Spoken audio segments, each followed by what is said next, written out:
মৃত্যু সাক্ষাৎ করবে। 1 সেকেন্ড আগেও হবে না, 1 সেকেন্ড পরেও হবে না। জাস্ট টাইমে মালাকুল মাউত আমাদের সাথে সাক্ষাৎ করবে। এই জন্য আমার প্রাণের ভাইয়েরা, মৃত্যু থেকে কেউই পলায়ন করতে পারবে না, বাঁচতে পারবে না। যথা সময়ে মৃত্যু আমাদের সাথে সাক্ষাৎ করবে, কেউ তোমাকে বাঁচাইতে পারবে না। দুনিয়ার রাজা বাদশাহ থেকে শুরু করে আপনি যা কিছুই হন না কেন, আপনাকে একদিন মৃত্যুর স্বাদ গ্রহণ করতে হবে। আল্লাহ রাব্বুল আলামিন জানায় দিলেন, কুল্লু নাফসিন যায়িকাতুল মাউত। ওহে আমার প্রিয় হাবিব, আপনার উম্মতদেরকে জানায় দিন, সকল প্রাণী একদিন মৃত্যুর স্বাদ গ্রহণ করতে হবে। وَإِنَّمَا تُوَفَّوْنَ أُجُورَكُمْ يَوْمَ الْقِيَامَةِ فَمَنْ زُحْزِحَ عَنِ النَّارِ وَأُدْخِلَ الْجَنَّةَ فَقَدْ فَازَ। আর কিয়ামতের কঠিন ময়দানে মহান আল্লাহ রাব্বুল আলামিন আমাদের আমলের প্রতিফলন, আমাদের দুনিয়ার কৃতকর্মের ফলাফল দিবেন। এজন্য মৃত্যু দিয়া কিয়ামতের দিন সবাইকে আল্লাহ সমাবেত করাবেন। সুবহানাল্লাহ। আল্লাহ রাব্বুল আলামিন বলেন, সুম্মা ইলাইনা তুরজাউন। আল্লাহ রাব্বুল আলামিন এর সাথে যথা সময়ে জাস্ট টাইমে তোমাকে আল্লাহর সাথে সাক্ষাৎ করতে হবে। আল্লাহ রাব্বুল আলামিন যথা সময়ে আপনি আল্লাহর সাথে সাক্ষাৎ করতে হবে, রবের কাছে ফিরে যেতে হবে। এই দুনিয়া চিরস্থায়ী জায়গা নয়, আখিরাত হলো চিরস্থায়ী জায়গা। আখিরাতে আপনাকে যাইতে হবে। আখিরাতের চিরন্তন সত্য, মহান আল্লাহর সাথে আপনি আমাকে সাক্ষাৎ করতে হবে, ফিরে যেতে হবে রবের নিকট। দুনিয়াটা ক্ষণস্থায়ী জিন্দেগি, মুসাফিরের জিন্দেগি। দুনিয়াতে আজ আছি তো কাল থাকবো না। বালিশের সাথে একবার মাথা লাগায়া চিন্তা করে দেখবারে মুমিন, 100 বছর আগে আমার কোনো অস্তিত্ব ছিল না, আমার কোনো নাম নিশানা ছিল না। আবারও আগামী 100 বছর পরে আমার কোনো অস্তিত্ব থাকবে না, আমার কোনো নাম নিশানা থাকবে না। একদিন আমি পৃথিবীর বুকে ছিলাম না, আবারও আমি পৃথিবীর বুকে থাকবো না। কিসের জন্য এত বাহাদুরি, কিসের জন্য এত দাম্ভিকতা, এত অহংকারী? যেহেতু আল্লাহ বলেন, সুম্মা খালাকনান নুতফাতা আলাকাতান ফাখালাকনাল আলাকাতা মুদগাতান ফাকাসাওনাল ইযামা লাহমা। রে মানব জাতি, তোমাদেরকে আমি আল্লাহ সাধারণ সুম্মা খালাকনান নুতফা, নাপাক পানি দ্বারা আমি আল্লাহ তোমাদেরকে সৃষ্টি করেছি। রে কলিজার টুকরা যুবক ভাইয়েরা, ভালো করে দিলের কান লাগায়া কথাগুলো শুনবা। আমাদের কোনো অস্তিত্ব ছিল না, আমাদের অস্তিত্বহীন থেকে মহান আল্লাহ সাধারণ এক ফোঁটা বীর্য থেকে, নাপাক পানি থেকে আমাদেরকে আল্লাহ অস্তিত্ব দান করেছেন। বড় হয়ে বাহাদুরি দেখাও, নেতার বাহাদুরি দেখাও, সম্পদের বাহাদুরি দেখাও, অথচ আল্লাহ বলেন, সুম্মা ইলাইনা তুরজাউন।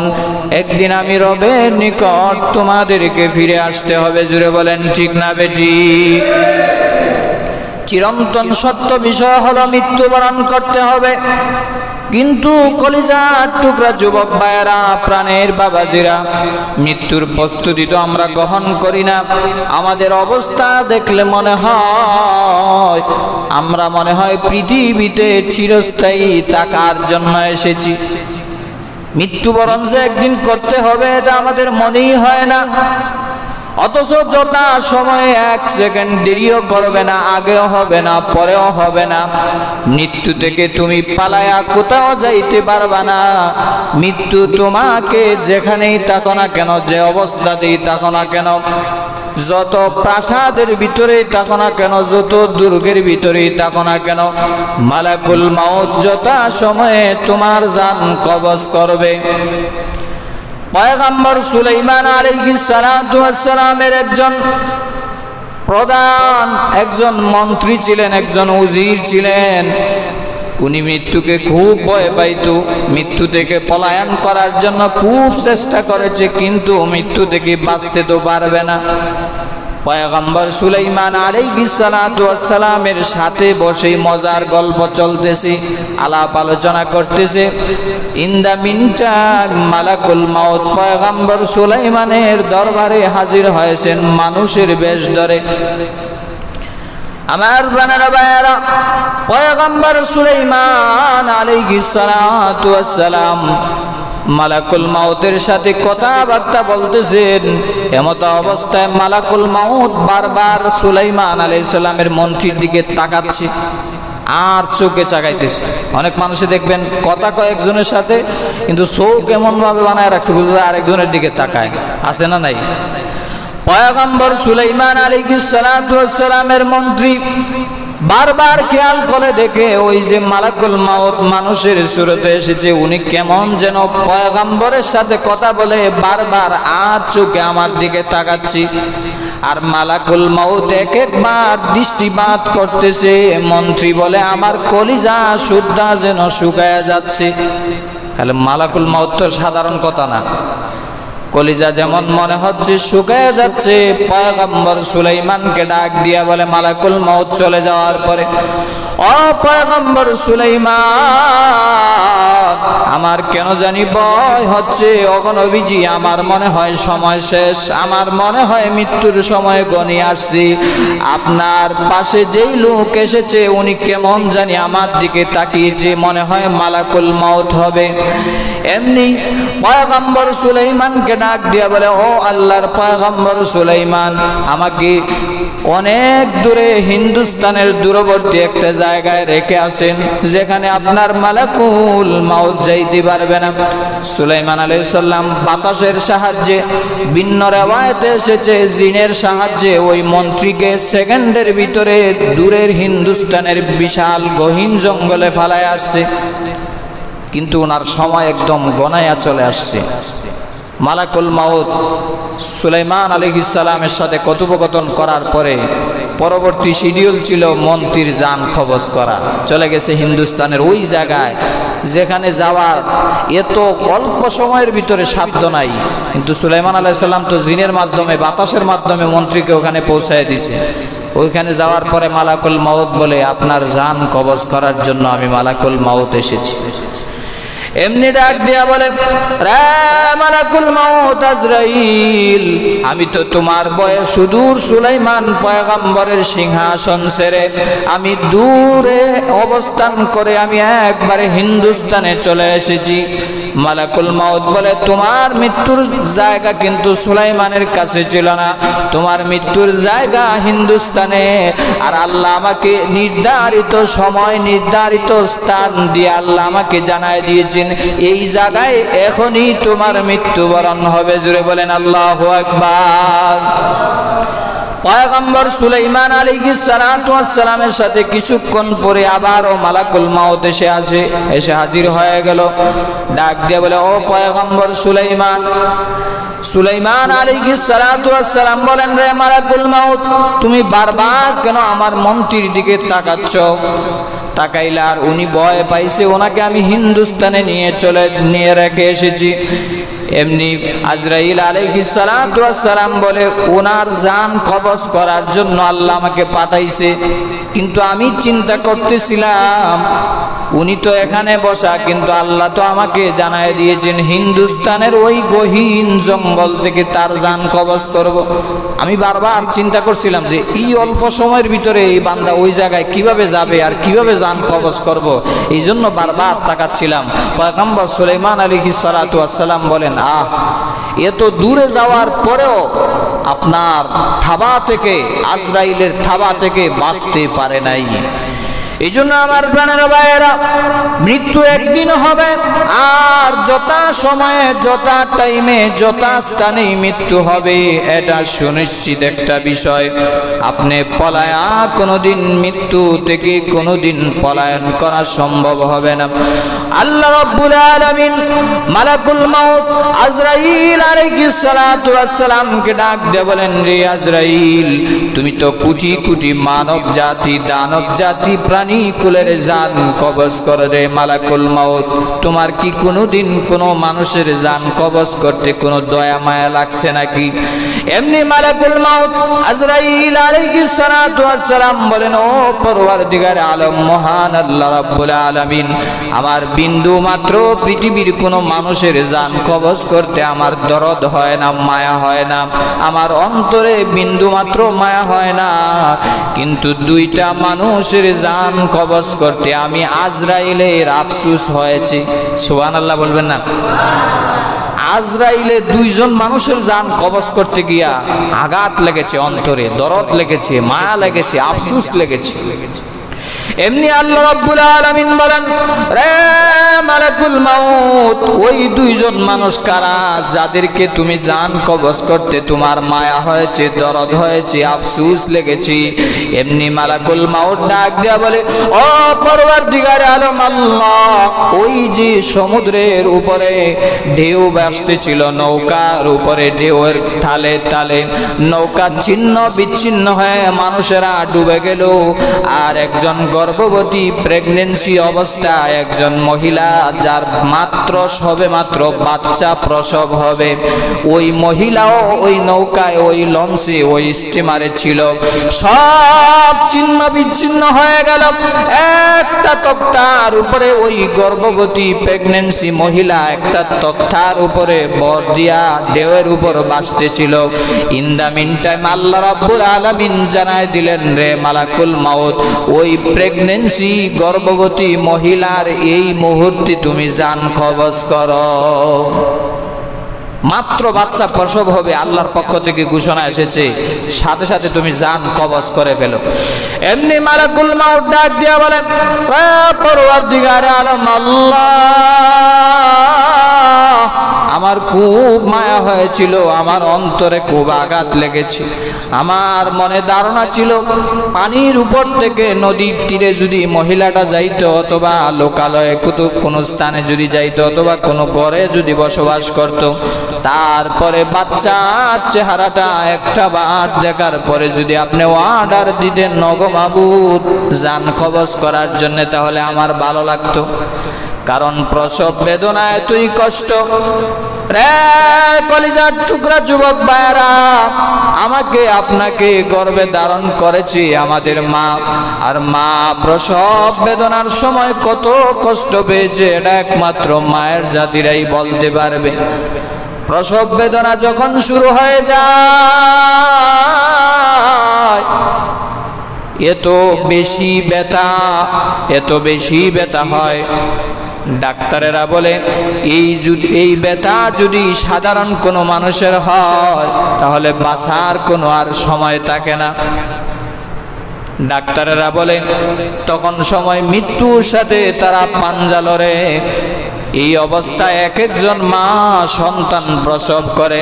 আল্লাহ ওই মুহূর্তে সমুদ্রের উপরে ঢেউয়ে ভাসতেছে তক্তা, আর ওই মা তক্তা ধরে আছে, একদিকে বাচ্চা প্রসব হচ্ছে, অন্যদিকে আজরাইল জান কবজ করতেছে। জুড়ে বলেন আল্লাহু আকবার।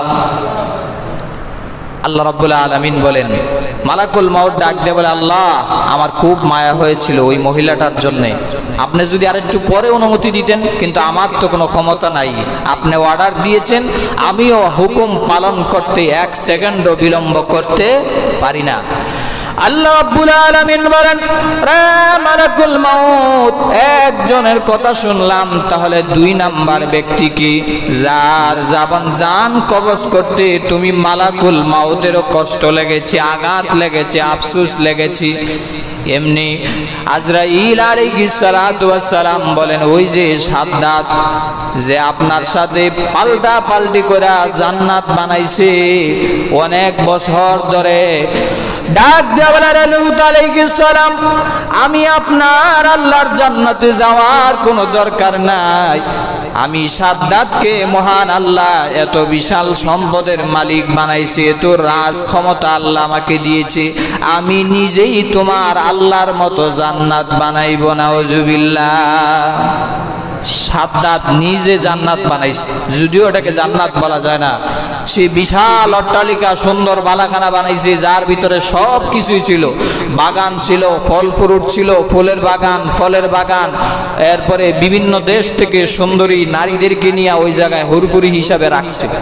নাউজুবিল্লাহ বলবেন না? সাদ্দাত আল্লাহ রাব্বুল আলামিনের এমন এক নাফরমান বান্দা ছিল, সে আল্লাহর সাথে পাল্টাপাল্টি করে জান্নাত বানায়। চিন্তা করছেন তার কত বিশাল সম্পত্তি ছিল। তামাম পৃথিবী থেকে সে সব স্বর্ণ মুদ্রা সব কিছু তৈরি করে, সব কিছু জমা করে, তারপরে সে সুন্দর করে বিশাল অট্টালিকা বালাখানা বানাইছে।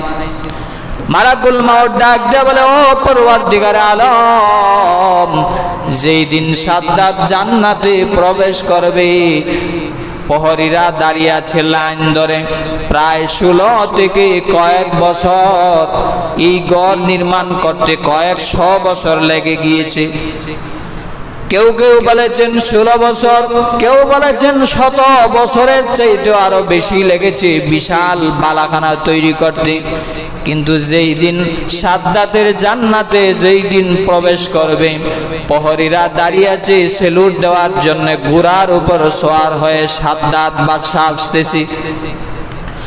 রে কলিজার টুকরা যুবক ভাইয়েরা, ইন দা মিন টাইম জান্নাতের গেটে আসার সাথে সাথে সাদ্দাতের জান্নাতের গেটে আসার সাথে সাথে আল্লাহ মালাকুল মাউতকে পাঠায় দিলেন।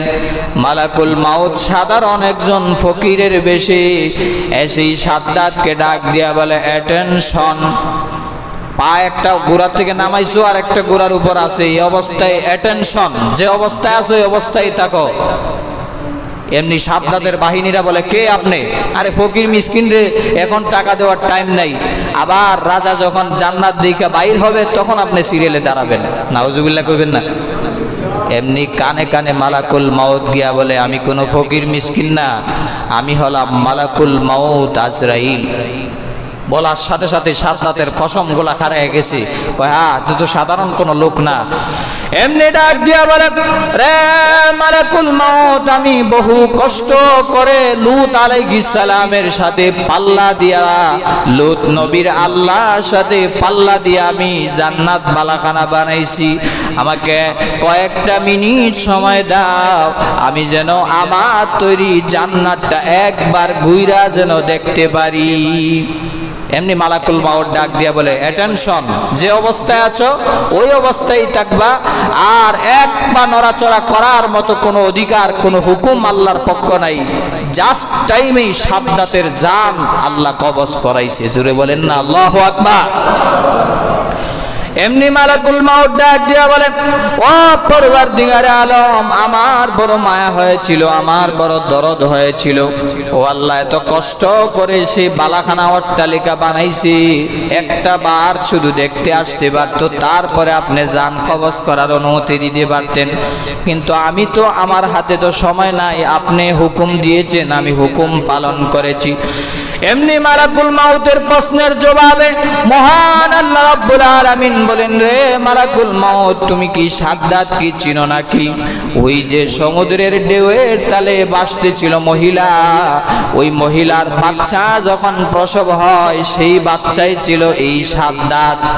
এই সাদ্দাতকে আমি আল্লাহ এই ঢেউয়ের তালে তালে আমি চাইলে তাকে তখনই শেষ করে দিতে পারতাম। আমি আল্লাহ রাব্বুল আলামিন রহমানুর রহিম, রাহিম, আমার দয়া বেশি, আমার মায়া বেশি। রে মালাকুল মাউত, আমি ওই সাদ্দাত নামক নাফরমানকে আমি আল্লাহ ওই পানির সমুদ্রের ঢেউয়ের উপরে আমি আল্লাহ বাঁচায় রেখেছি। যেহেতু তার মাও মৃত্যুবরণ করেছি, বাবাও নাই, তখন সময় কেউ তাকে বাঁচাইবার মতো ক্ষমতা নাই। আমি আল্লাহ নিজে দায়িত্ব নিয়ে তাকে বাঁচায় দিলাম। এক আঙ্গুল দিয়ে আমি আল্লাহ দুধের নহর, আর এক আঙ্গুল দিয়া আমি আল্লাহ মধুর নহর জারি করে দিলাম। জুড়ে বলেন সুবহানাল্লাহ। আস্তে আস্তে করে তক্তার উপর বেশে বেশে নদীর তীরে আসছি। তারপরে আমি আল্লাহ তিলে পিঠে করে আমি আল্লাহ তাকে বড় করেছি, মানুষ করেছি, তাকে ধন সম্পত্তি দিয়েছি, পাওয়ার দিয়েছি, ক্ষমতা দিয়েছি।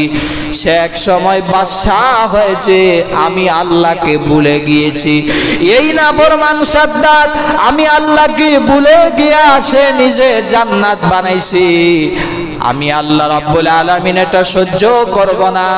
আমি তার উপরে এত দয়া মায়া করার পরে সে আমার এত বড় নাফরমানি করছে, আর সে তাকে আমি জান্নাত দেখার সুযোগ দিব না। কশিন কালেও এটা হতে পারে না।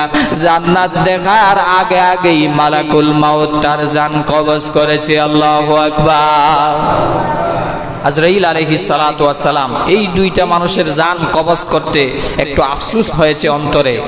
কিন্তু আপনি আমার জান যখন কবজ করবে, আজরাইল মনে হয় শিডিউল দিয়ে আসবে নাকি, জানায় আসবে, ও মিয়া আপনার জান কালকে কবজ করব, অথবা 1 বছর পরে করব, 2 বছর টাইম আছে, যা নামাজ ছাড়ার ছাইরা নাও, যা গুনাহ করার কইরা নাও, এরপরে আমি আসব, এরকম জানায় আসবে? আসবে না। যথা সময়ে জাস্ট টাইমে আজরাইল চলে আসবে। কিন্তু আমার বানানা ভাইয়েরা, মৃত্যু যেহেতু একদিন হবে, মাওলার দিকে আমাদেরকে ফিরে যাইতে হবে। তাহলে আমরা কেন আমাদের রবকে ভুলে আছি? আমরা কেন মহান আল্লাহকে ভুলে আছি?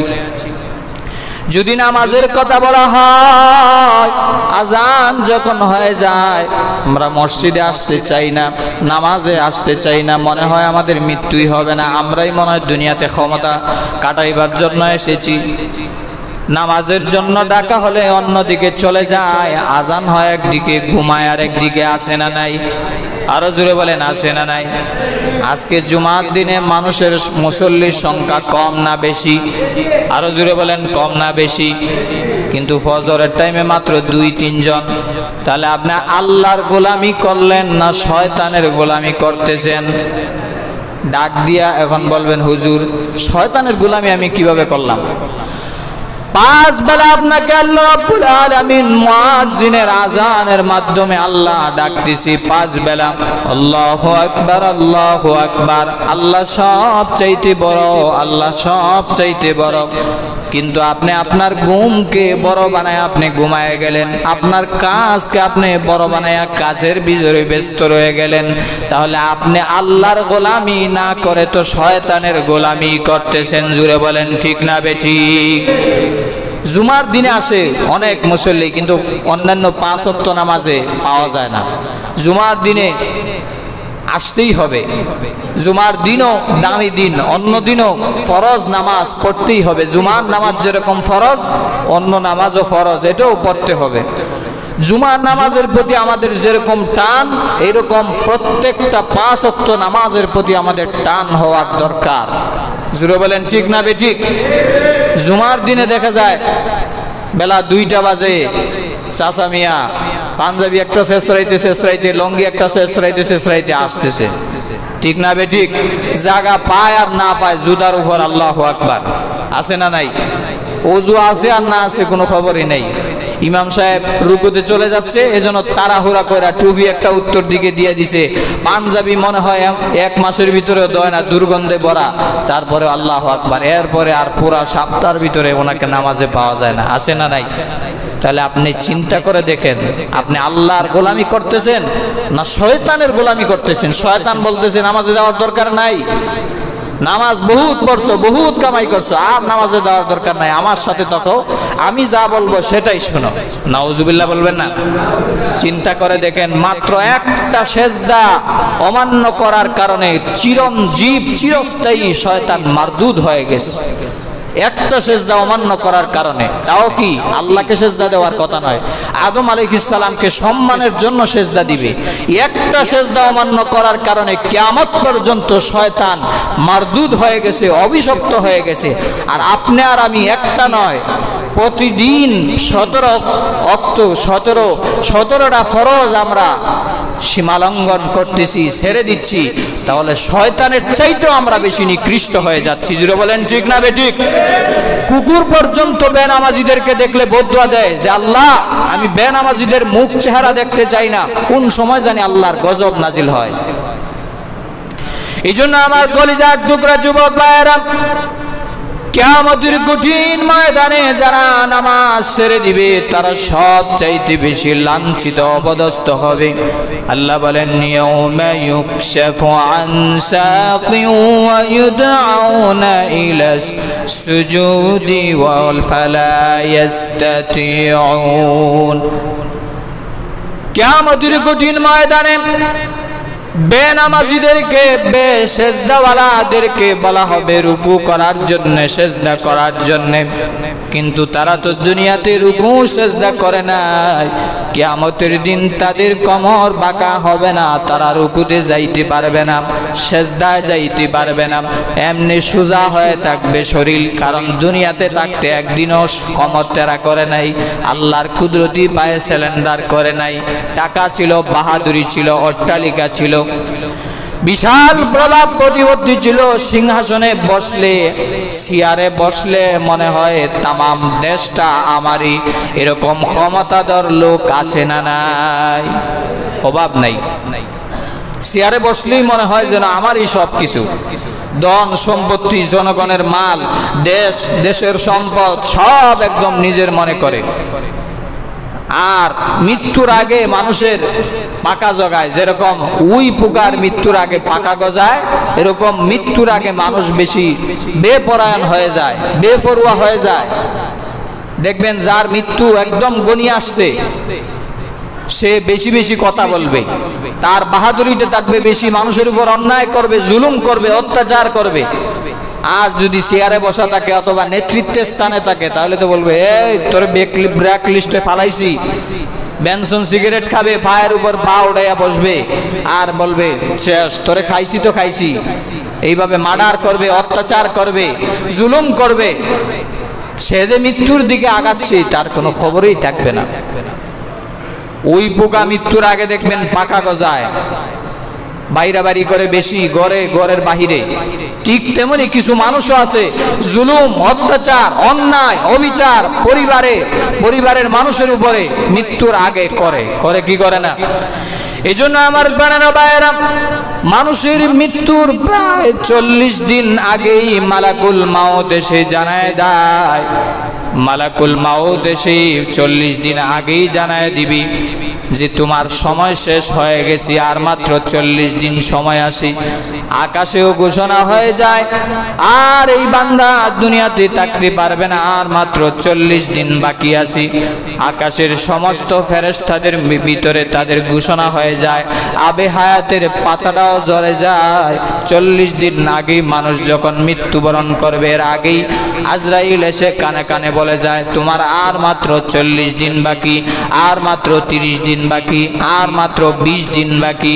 মৃত্যুর আগে দেখবেন মানুষ খুব টেনশন ফিল করে, শরীর শুকিয়ে যায়, মানুষ খাবার গ্রহণ করতে পারে না। আপনাদের যাদের আত্মীয় স্বজন মৃত্যুবরণ করেছে তাদের সাথে মিলায় দেখবেন মানুষের শরীর স্বাস্থ্য শুকিয়ে যায়, মানুষ খুব টেনশন ফিল করে, আমি মনে হয় আর বেশি দিন বাঁচবো না। যেই খাবারের দায়িত্বে যেই ফেরেশতা থাকে, উনি তামাম পৃথিবী চক্কর দিয়ে আইসা বলবে আমি সারা পৃথিবী চক্কর দিয়ে এসে দেখেছি কোথাও তোমার খাবারের রিজিক আর নাই, সব রিজিক আল্লাহর পক্ষ থেকে তুমি বক্ষণ করেছো, শেষ হয়ে গেছে।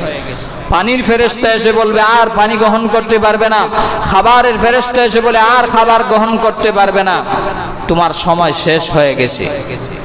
এই জন্য আমার প্রাণেরা ভাইয়েরা, 40 দিন পরে, 40 দিন পূর্বেই মানুষ জানতে পারে, মানুষের একটা দিলে আঘাত আসে, কখন জানি আমি মৃত্যুবরণ করি। এই জন্য আমাকে সব সময় মৃত্যুর প্রস্তুতি গ্রহণ করতে হবে। রাসূল বলেন আকসিরু যিকরা হাজিমিল লাজ্জাতিল মাউত, বেশি বেশি তোমরা মৃত্যুর কথা স্মরণ করো, মৃত্যুর কথা বেশি বেশি স্মরণ করো। উঠতে বসতে খাইতে শুইতে সর্বদা যদি মৃত্যুর কথা স্মরণ করতে পারো, যেই বান্দার ভিতরে মৃত্যুর কথা সর্বদা আসবে, সে কোনোদিন অন্যায় করতে পারে না, পাপাচার করতে পারে না, গুনাহ করতে পারে না, নামাজ ছাড়তে পারে না, টেন্ডারবাজি করতে পারে না, 2 নম্বরই করতে পারে না, মায়ের উপর বাবার উপর আঘাত করতে পারে না। আওয়াজ দিয়ে বলেন ঠিক না বেঠিক? যার মৃত্যুর ভয় নাই সেই তো মার সাথে অবাধ্যতা করে, বাবার সাথে অবাধ্যতা করে, মার সাথে বড় গলায় কথা বলে, বাবার সাথে বড় গলায় কথা বলে, অন্যায় করে, অবিচার করে, জুলুম করে, আছে না নাই? মৃত্যুর ভয় না থাকলেই মানুষ নামাজ ছেড়ে দেয়, আল্লাহর গোলামি ছেড়ে দেয়, গুনার উপর নিমজ্জিত হয়ে যায়। এই জন্য 24 ঘন্টা অল টাইম আমরা মৃত্যুর কথা স্মরণ করব।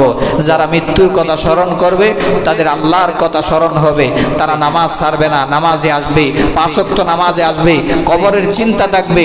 শুধুমাত্র কবরের চিন্তার মৃত্যুর চিন্তা বইলা কানলাম আর গজলে টান দিলাম, এটার নাম কবরের চিন্তা না। কবরের প্রস্তুতি নেওয়া কিসের মাধ্যমে? আমলের মাধ্যমে, নামাজের মাধ্যমে, জিকিরের মাধ্যমে, সঠিকভাবে সরলভাবে চলার মাধ্যমে, ভালো ব্যবহারের মাধ্যমে, হালাল চলার মাধ্যমে। একদিকে কবরের চিন্তায় ঘুম হয় না, অন্যদিকে নামাজে আসার খবর নাই। এরকম পাবলিক আছে না নাই? আরো জোরে বলেন আছে না নাই?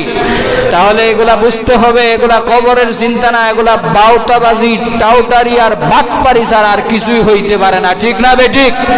যারা নামাজে আসে, জারি রাখে, টুপি পরে, যারা হক বুঝায় দেয়, যারা পরের হক নষ্ট করে না, তাদের ভিতরেই বুঝবেন আল্লাহর ভয় আছে। জোরে বলেন ঠিক না বেঠিক? যারা 500 টাকার নোটের জন্য অন্যায়কে ন্যায় করে, ন্যায়কে অন্যায় করে, বিচার করে, তাদের ভিতরে যতই কবরের ভয় তারা বলুক না কেন, এটার নামে টাউটারি, বাটফারি আর কিছুই না। জোরে বলেন ঠিক না বেঠিক? এটা ধর্মের নামে দুগাবাজি। কিসের আপনি মিয়া কবরের চিন্তা করেন? আপনি যদি ন্যায়রে অন্যায় বানায় দেন, অন্যায়রে ন্যায় বানায় দেন, কিছু টাকার জন্য বিক্রি হয়ে যান। আপনার কাছে যদি হালাল হারামের কোনো তফাৎ না থাকে, নামাজে যদি আজান দেওয়ার সাথে আপনি আসতে পারেন না, তা আপনাকে এই ঈমান কিভাবে জান্নাতে নিবে? যেই ঈমান আজানের সাথে সাথে আপনাকে নামাজে আনতে পারে না, মসজিদে আনতে পারে না, সেই ঈমান আপনাকে জান্নাতে নিবে আপনি কেমনে কোন? আপনারা বলেন তো, আপনারা ঈমানদার না বেঈমান? কেউ যদি কথা বলেন না, আপনারা ঈমানদার না বেঈমান? আমরা জান্নাতি না জাহান্নামী? কিভাবে আপনি চিন্তা করেন আপনি ঈমানদার? খালি মুখে বললেই হবে যে আপনি জান্নাতি, আমি ঈমানদার, আমার বহুত বড়, আমার বুকের পাড়া, আমার ঈমানদার, এমন ঈমান মজবুত, এলাকাতে এরকম ঈমানদার নাই। আছে না অনেক মানুষ আসলে বয়ে বয়ে কয় না, আমার মতো ঈমানদার, আমার মতো মুসলমান এই এলাকাতে একজনও পরহেজগার নাই। অথচ দেখা যায় ছেলের হক নষ্ট করতেছে, মেয়ের হক নষ্ট করতেছে, বাবার হক নষ্ট করতেছে। আছে না নাই? তা আপনি কিসের ঈমানদার? যেই ঈমান আপনাকে আজান দেওয়ার পরে মসজিদে আনতে পারেন, আপনি খাতায় কলমে লিখে নেন, সেই ঈমান আপনাকে জান্নাতে কোশ্চিন কালেও নিতে পারবে না। জোরে বলেন ঠিক না বেঠিক? মা বোনদের উদ্দেশ্যে বলতে চাই, যেই ঈমান আপনাকে বেপরদা অবস্থায়, বেহায়া অবস্থায় বাজারে নেয়, সেই ঈমান কোশ্চিন কালেও আপনাকে জান্নাতে নিতে পারবে না। ঠিক না বেঠিক? পর্দা করে বাইরন, শুধু পর্দা হুজুরের সামনে না, হুজুর দেখলেই মাথায় ঘুমটা, এটা সম্মান আছে, ঠিক আছে। বাকি যে পুরুষ ঠেলাওয়ালা, বেনওয়ালা, মাছওয়ালা, কলাওয়ালা সবার সামনে চলে যায়, সবকে আপনার জামাই লাগে? আমার কথা রাগ করতেছেন নাকি? সবাইকে আপনার জন্য হালাল নাকি সবাই আপনার জন্য হারাম? কথা বলেন না কেন? কারণ আপনারা তো ধরা, আপনাদের স্ত্রী, বউ, ফোলামান অনেকেরই আছে বেপরদা, আলহামদুলিল্লাহ অনেকের আছে, পর্দাশীল আছে। আছে না নাই? বেপরদায় রাখবেন, আপনি সহ জাহান্নামে যাবেন, পর্দায় রাখবেন, আপনি সহ জান্নাতে যাবেন। এই জন্য সিদ্ধান্ত নেওয়ার দায়িত্ব আপনার। Decision is yours. সিদ্ধান্ত নেবেন আপনি, আপনি কি পর্দার ভিতরে রাখবেন না বেপরদায় রাখবেন। বিদেশে থাকেন, টাকা পয়সা ডলারকে ডলার পাঠাইতেছেন, বেহায়া অবস্থায় নারী বাজারে ঘুরতেছে, আপনি এই ঈমান নিয়ে, বেপরদা মহিলা নিয়ে আপনি জান্নাতে যাবেন? এত সহজ নাকি আল্লাহর তৈরি জান্নাত? আপনার শ্বশুর বাড়ি পাইছেন এটা? আপনার মামুর বাড়ি পাইছেন? আপনার স্ত্রী যাবে বেহায়া অবস্থায়, আপনার মেয়ে যাবে বেহায়া বেপরদা অবস্থায়, আপনার মা বেপরদা অবস্থায় থাকবে। সেজদা দিতে দিতে যদি করো ফালান, কোনো লাভ হবে? কথা বলেন না কেন? কোনো লাভ?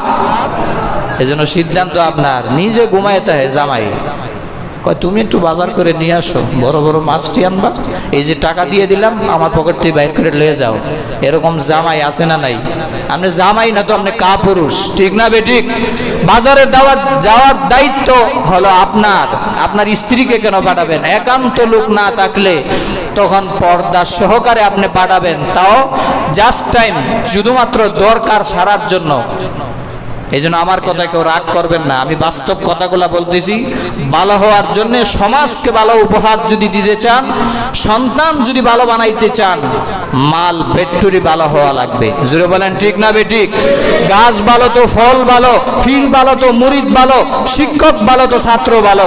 মা যদি খারাপ হয়, বাবা যদি খারাপ হয়, হুজুর আমার ছেলের জন্য একটু দোয়া করেন, কথা শুনে না, পড়তে চায় না, আমাদের কথা অমান্য করে। আপনারা আগে ভালো হবেন, তারপরে সন্তান ভালো হবে, ঠিক না বেঠিক? মা বাবা ভালো হলে সন্তান অবশ্যই ভালো হবে, ঠিক না বেঠিক? আপনি যদি ভালো না থাকেন, তাহলে সন্তান কিভাবে আপনি আশা করেন? এই জন্য আল্লাহ পাক রব্বুল আলামিন আমাদের মা বোনদেরকে পর্দার ভিতরে থাকার আল্লাহ তৌফিক দিন, সবাই বলেন আমিন। এই জন্য শুধু মা বাবার, মাদের শুধু দোষ না, এই জন্য দোষ হলো আমাদের পুরুষদের। আমরা যারা স্বামী আছি, বাবা আছি, ভাই আছি, আমরা যারা সন্তান আছি, আমাদের মা বোনদেরকে পর্দার ভিতরে রাখার চেষ্টা করতে হবে।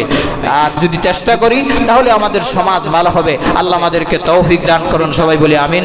ওয়া আখিরু দাওয়ানা আনিল হামদুলিল্লাহি রাব্বিল আলামিন।